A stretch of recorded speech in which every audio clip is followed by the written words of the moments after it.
Lecture de La Cafetière, conte fantastique de Théophile Gautier. L'année dernière, je fus invité, ainsi que deux de mes camarades d'atelier, Arrigo Coïc et Pedrino Borgnoli, à passer quelques jours dans une terre au fond de la Normandie. Le temps, qui à notre départ promettait d'être superbe, s'avisa de changer tout à coup, et il tomba tant de pluie que les chemins creux où nous marchions étaient comme le lit d'un torrent. Nous enfoncions dans la bourbe jusqu'aux genoux. Une couche épaisse de terre grasse s'était attachée aux semelles de nos bottes et par sa pesanteur ralentissait tellement nos pas que nous n'arrivâmes au lieu de notre destination qu'une heure après le coucher du soleil. Nous étions harassés. Aussi notre hôte, voyant les efforts que nous faisions pour comprimer nos bâillements et tenir les yeux ouverts, aussitôt que nous eûmes soupé, nous fit conduire chacun dans notre chambre. La mienne était vaste. Je sentis, en y entrant, comme un frisson de fièvre, car il me sembla que j'entrais dans un monde nouveau. En effet, l'on aurait pu se croire au temps de la Régence, à voir les dessus de portes de boucher représentant les 4 saisons, les meubles surchargés d'ornements de rocaille du plus mauvais goût et les trumeaux des glaces sculptés lourdement. Rien n'était dérangé. La toilette couverte de boîtes à peignes, de houppes à poudrer paraissait avoir servi la veille. 2 ou 3 robes de couleurs changeantes, un éventail semé de paillettes d'argent, jonchaient le parquet bien ciré, et à mon grand étonnement, une tabatière d'écaille ouverte sur la cheminée était pleine de tabac encore frais. Je ne remarquai ces choses qu'après que le domestique, déposant son bougeoir sur la table de nuit, m'eut souhaité un bon somme, et je l'avoue, je commençai à trembler comme la feuille.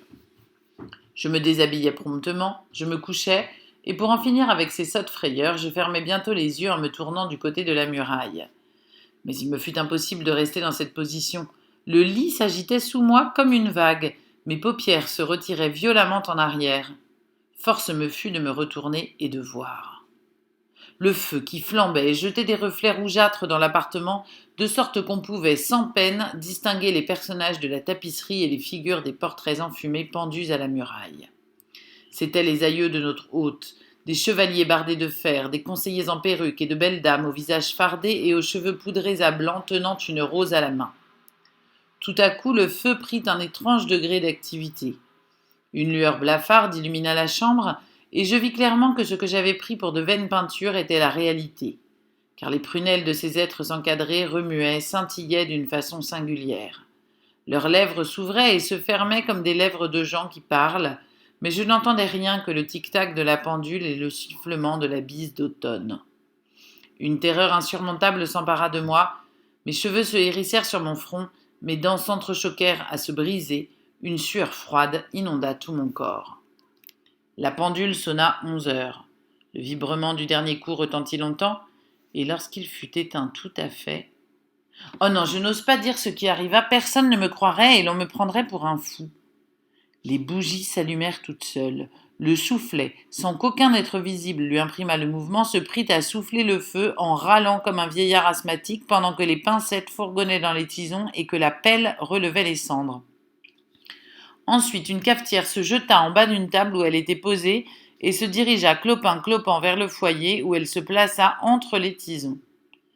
Quelques instants après, les fauteuils commencèrent à s'ébranler et, agitant leurs pieds tortillés d'une manière surprenante, vinrent se ranger autour de la cheminée. Je ne savais que penser de ce que je voyais, mais ce qui me restait à voir était encore bien plus extraordinaire. Un des portraits, le plus ancien de tous, celui d'un gros joufflu à barbe grise, ressemblant à s'y méprendre à l'idée que je me suis faite du vieux Sir John Falstaff, sortit, en grimaçant, la tête de son cadre. Et après de grands efforts, ayant fait passer ses épaules et son ventre rebondi entre les ais étroits de la bordure, sauta lourdement par terre. Il n'eut pas plus tôt pris haleine qu'il tira de la poche de son pourpoint une clé d'une petitesse remarquable. Il souffla dedans pour s'assurer si la fourrure était bien nette, et il l'appliqua à tous les cadres, les uns après les autres. Et tous les cadres s'élargirent de façon à laisser passer aisément les figures qu'ils renfermaient.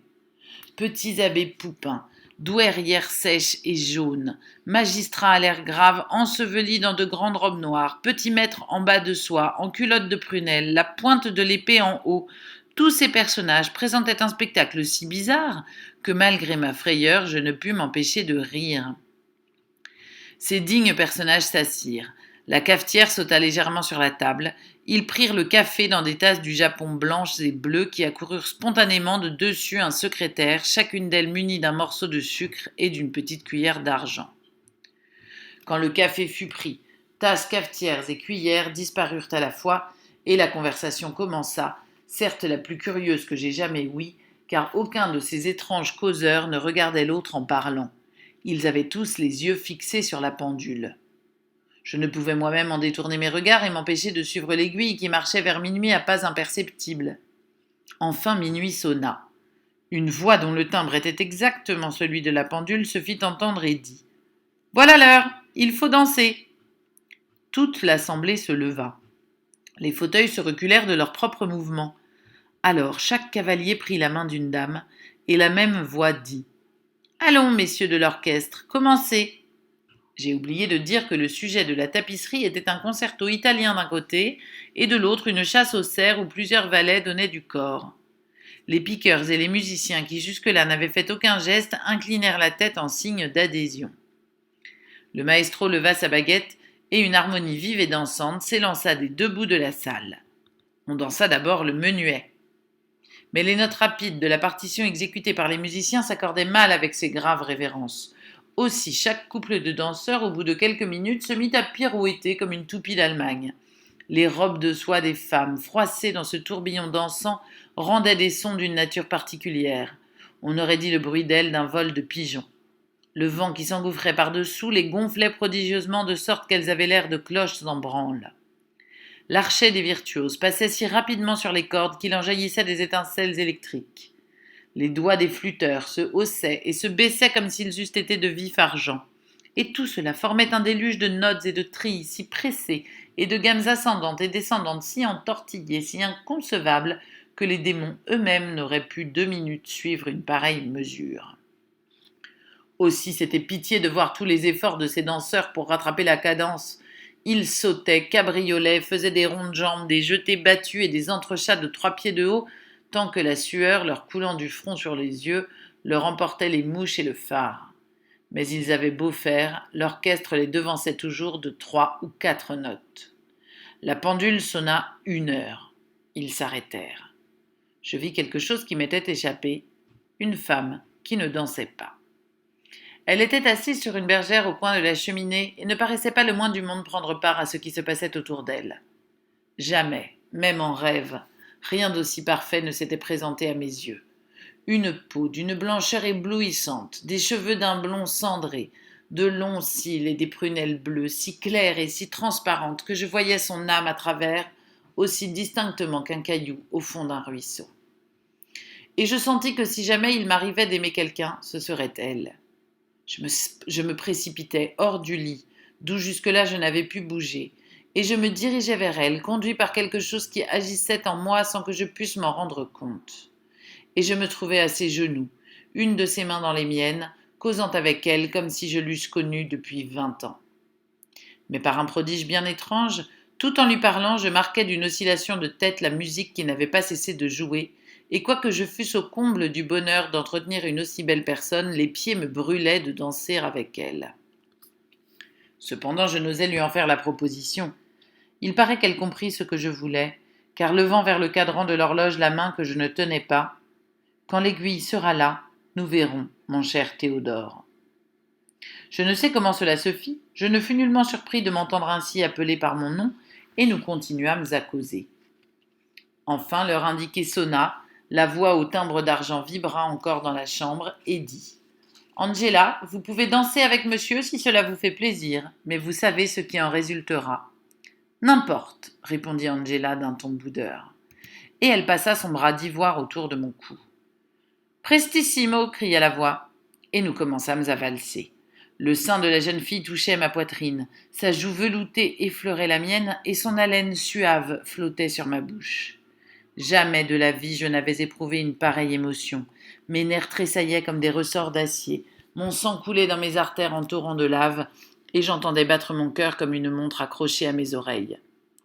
Pourtant cet état n'avait rien de pénible, j'étais inondée d'une joie ineffable, et j'aurais toujours voulu demeurer ainsi.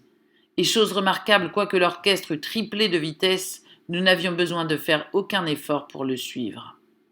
Les assistants, émerveillés de notre agilité, criaient bravo et frappaient de toute leur force dans leurs mains qui ne rendaient aucun son. Angela, qui jusqu'alors avait valsé avec une énergie et une justesse surprenantes, parut tout à coup se fatiguer. Elle pesait sur mon épaule comme si les jambes lui eussent manqué.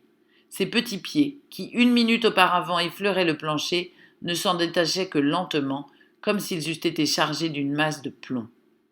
Angela, vous êtes lasse, lui dis-je, reposons-nous. Je le veux bien, répondit-elle en s'essuyant le front avec son mouchoir. Mais pendant que nous valsions, ils se sont tous assis. Il n'y a plus qu'un fauteuil, et nous sommes deux. Qu'est-ce que cela fait, mon bel ange? Je vous prendrai sur mes genoux. Sans faire la moindre objection, Angela s'assit, m'entourant de ses bras comme d'une écharpe blanche, cachant sa tête dans mon sein pour se réchauffer un peu, car elle était devenue froide comme un marbre. Je ne sais pas combien de temps nous restâmes dans cette position, car tous mes sens étaient absorbés dans la contemplation de cette mystérieuse et fantastique créature. Je n'avais plus aucune idée de l'heure ni du lieu. Le monde réel n'existait plus pour moi, et tous les liens qui m'y attachent étaient rompus. Mon âme, dégagée de sa prison de boue, nageait dans le vague et l'infini. Je comprenais ce que nul homme ne peut comprendre, les pensées d'Angela se révélant à moi sans qu'elle eût besoin de parler, car son âme brillait dans son corps comme une lampe d'albâtre, et les rayons partis de sa poitrine perçaient la mienne de part en part. L'alouette chanta. Une lueur pâle se joua sur les rideaux. Aussitôt qu'Angela l'aperçut, elle se leva précipitamment, me fit un geste d'adieu, et après quelques pas poussa un cri et tomba de sa hauteur. Saisi d'effroi, je m'élançai pour la relever. Mon sang se fige rien que d'y penser. Je ne trouvais rien que la cafetière brisée en 1000 morceaux. À cette vue, persuadé que j'avais été le jouet de quelque illusion diabolique, une telle frayeur s'empara de moi que je m'évanouis. Lorsque je repris connaissance, j'étais dans mon lit. Arrigo Cohic et Pedrino Borgnoli se tenaient debout à mon chevet. Aussitôt que j'eus ouvert les yeux, Arrigo s'écria « Ah, ce n'est pas dommage, voilà bientôt 1 heure que je te frotte les tempes d'eau de Cologne. Que diable as-tu fait cette nuit? Ce matin, voyant que tu ne descendais pas, je suis entré dans ta chambre, et je t'ai trouvé tout du long étendu par terre, en habit à la française, serrant dans tes bras un morceau de porcelaine brisé, comme si c'eût été une jeune et jolie fille. » « Parbleu, c'est l'habit de noces de mon grand-père, dit l'autre en soulevant une des basques de soie fond rose à ramages verts. Voilà les boutons de strass et de filigrane qu'il nous vantait tant. Théodore l'aura trouvé dans quelque coin et l'aura mis pour s'amuser. Mais à propos de quoi t'es-tu trouvé mal, ajouta Borgnoli. Cela est bon pour une petite maîtresse qui a des épaules blanches. On la délace, on lui ôte ses colliers, son écharpe, et c'est une belle occasion de faire des minauderies. Ce n'est qu'une faiblesse qui m'a pris. Je suis sujette à cela, répondis-je sèchement. Je me levai, je me dépouillai de mon ridicule accoutrement, et puis l'on déjeuna. Mes 3 camarades mangèrent beaucoup, et burent encore plus. Moi, je ne mangeais presque pas.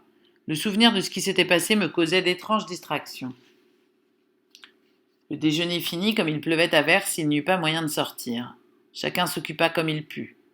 Borgnoli tambourina des marches guerrières sur les vitres. Arrigo et l'hôte firent une partie de dames. Moi, je tirai de mon album un carré de vélin et je me mis à dessiner. Les linéaments presque imperceptibles tracés par mon crayon, sans que j'y eusse songé le moins du monde, se trouvèrent représentés avec la plus merveilleuse exactitude la cafetière qui avait joué un rôle si important dans les scènes de la nuit. « C'est étonnant comme cette tête ressemble à ma sœur Angela, dit l'hôte, qui, ayant terminé sa partie, me regardait travailler par-dessus mon épaule. En effet, ce qui m'avait semblé tout à l'heure une cafetière était bien réellement le profil doux et mélancolique d'Angela. De partout, les saints du paradis, est-elle morte ou vivante m'écriai-je d'un ton de voix tremblant, comme si ma vie eût dépendu de sa réponse. Elle est morte, il y a 2 ans, d'une fluxion de poitrine à la suite d'un bal. Hélas, répondis-je douloureusement. Et retenant une larme qui était près de tomber, je replaçai le papier dans l'album. Je venais de comprendre qu'il n'y avait plus pour moi de bonheur sur la terre.